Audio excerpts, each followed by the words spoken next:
Taste the Daily. Nagai மாவட்ட மீனவர்களை தாக்கி பல லட்சம் ரூபாய் மதிப்பிலான பொருட்களை கொள்ளையடித்துச் சென்ற இலங்கை கடற்கொள்ளையர்கள் மீது வழக்கு பதிவு செய்யப்பட்டுள்ளது. அக்கரைப்பேட்டை மற்றும் சுற்றுப்பகுதிகளைச் சேர்ந்த 30க்கும் மேற்பட்ட மீனவர்கள் 5 ஃபைபர் படகுகளில் கடலில் மீன்பிடித்துக் கொண்டிருந்த போது 4 படகில் வந்த 16 இலங்கை கடற்கொள்ளையர்கள் அவர்களை பயங்கர ஆயுதங்களால் தாக்கி பல லட்சம் ரூபாய் மதிப்பிலான பொருட்களை கொள்ளையடித்துள்ளனர். இதுகுறித்து வேதாரண்யம் கடலோர காவல் குழும காவல்துறையினர் 16 இலங்கை கடற்கொள்ளையர்கள் மீது வழக்கு பதிந்து விசாரணை துவங்கியுள்ளனர். நாகை மாவட்டம் வேதாரண்யம் அருகே காலி குடங்களுடன் பெண்கள் ஊராட்சி மன்ற அலுவலகத்தை முற்றுகையிட்டு போராட்டம் நடத்தினர். தென்னாடார் ஊராட்சியில் கொள்ளிடம் கூட்டு குடிநீர் விநியோகிக்கப்பட்ட நிலையில் கடந்த 15 நாட்களாக குடிநீர் விநியோகம் முற்றிலும் நிறுத்தப்பட்டது. அந்த கிராமத்தில் கிடைக்கும் நிலத்தடி நீர் குடிக்க முடியாத அளவிற்கு உப்பு நீராக உள்ளது. இதுகுறித்து பலமுறை புகார் அளித்தும் விடியா அரசு நடவடிக்கை எடுக்காததால் ஆவேசமடைந்த பெண்கள் ஊராட்சி அலுவலகத்தை காலி குடங்களுடன் முற்றுகையிட்டு போராட்டம் நடத்தினர். அப்போது குடிநீர் கேணியில் மது பாட்டில்கள் கிடப்பதாகவும் குற்றம் சாட்டினர். போகணும். நாங்கள் இந்த பிரச்சனை தீர்றது வரைக்கும் நாங்கள் இங்கே தான் போராட்டம் பண்ணுவோம். நாங்கள் இந்த இடத்துல தான் இருப்போம். எங்களுக்கு ஒரு வழியை சொல்லுங்கள். நாங்கள் பச்சை பிள்ளையெல்லாம் வச்சுக்கிட்டு மாசமாக இருக்கிறவங்களையெல்லாம் வச்சுக்கிட்டு ரொம்ப ரொம்ப கஷ்டப்படுறோம். நாங்கள் 10 நாளைக்கு ஒரு வாட்டி கூட தண்ணி வர மாட்டேங்குது. எங்களுக்கு 1 விட்டு இல்லை 3 நாள் ஒருக்கா தண்ணி வந்துச்சுன்னா எந்த கவலையும் இல்லை, எந்த பிரச்சனையும் இல்லை.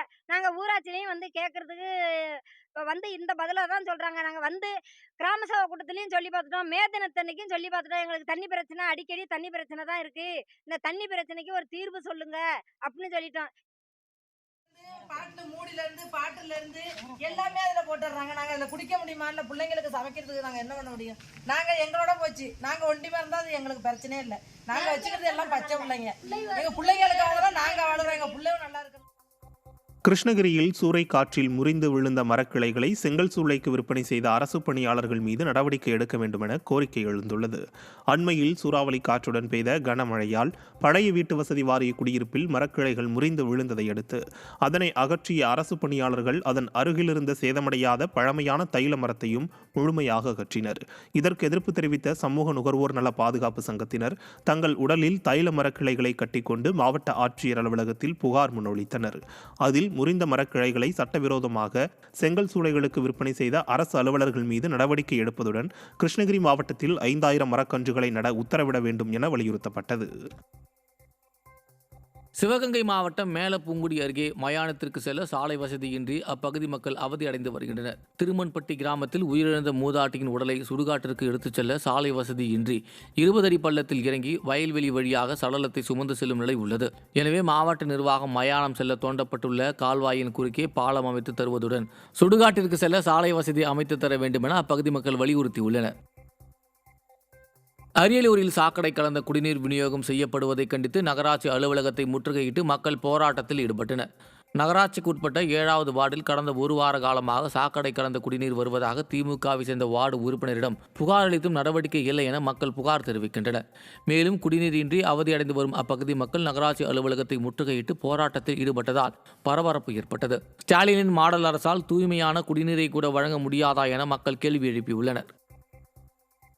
கன்னியாகுமரி மாவட்டம் நாகர்கோவிலைச் சேர்ந்த முன்னாள் அதிமுக சட்டமன்ற உறுப்பினர் மீது அவதூறு பரப்பும் பெண் சாமியார் மீது நடவடிக்கை எடுக்க கோரி புகார் அளிக்கப்பட்டது. முன்னாள் அதிமுக சட்டமன்ற உறுப்பினரான நாஞ்சில் முருகேசன், அவரது மகளும் நாகர்கோவில் மாநகராட்சி கவுன்சிலருமான ஸ்ரீலிஜா மற்றும் அதிமுக நிர்வாகிகள் வடசேரி காவல் நிலையத்தில் புகார் அளித்தனர். அதில் தங்கள் மீது தொடர்ந்து அவதூறுகள் பரப்பி தவறான போஸ்டர்கள் ஒட்டி நற்பெயருக்கு களங்கம் ஏற்படுத்தி வரும் பெண் சாமியார் ஈஸ்வரி அம்மாள் மற்றும் அவருக்கு உடந்தையாக இருக்கும் கீதா பாண்டியர் ஆகியோர் மீது நடவடிக்கை எடுக்க வேண்டும் என வலியுறுத்தியுள்ளனர். வேண்டுமென்றே நாஞ்சில் முருகேசன் மீதும் அவள் மகள் மாமன்ற உறுப்பினர் ஸ்ரீலிஜா மீதும் ஒரு அவதூறான கருத்துக்களை தெரிவித்து அவருக்கு மன உளைச்சலும் மக்கள் மீது உள்ள நற்பெயரும் கெடுக்கும் விதமாக இந்த பெண் சாமியார் தொடர்ந்து பல முறையாக வால் போஸ்டர் அடித்து பொதுமக்கள் மத்தியிலே ஒரு பொய்யான தகவலை பரப்பி கொண்டிருக்கிறார். இது சம்பந்தமாக முன்னாள் சட்டமன்ற உறுப்பினரும் மாமன்ற உறுப்பினர் ஸ்ரீலிஜாவும் சேர்ந்து நாகர்கோவில் ஏஎஸ்பி அவர்களை பார்த்து ஒரு நாளைக்கு முன்பாக ஒரு வழக்கு பதிவு செய்துள்ளார். மயிலாடுதுறை மாவட்டம் சீர்காழி மற்றும் அதன் சுற்றுவட்டார பகுதிகளில் வீசிய சூறாவளி காற்று காரணமாக அறுந்து விழுந்த மின்கம்பிகள் சீரமைக்கப்படாததால் 3 நாட்களாக மின்சாரமின்றி பொதுமக்கள் அவதியடைந்துள்ளனர். கடந்த 4ஆம் தேதி சூறாவளி காற்றுடன் கனமழை பெய்த நிலையில் சீர்காழி மற்றும் அதன் சுற்றுவட்டார பகுதிகளில் அறுந்து விழுந்த மின்கம்பிகள் மற்றும் உடைந்து போன மின்கம்பங்கள் இதுவரை சீரமைக்கப்படவில்லை என கூறப்படுகிறது. இதனால் மடத்துக்குப்பம், ஆலங்காடு, இளையமதுகுடம், திருவெண்காடு ஆகிய பகுதிகளில் மின்சாரமின்றி பொதுமக்கள் அவதியடைந்துள்ளனர். இது தொடர்பாக பலமுறை புகார் அளித்தும் மின்வாரிய அதிகாரிகள் எந்தவொரு நடவடிக்கையும் எடுக்கவில்லை என அப்பகுதி மக்கள் குற்றம் சாட்டியுள்ளனர்.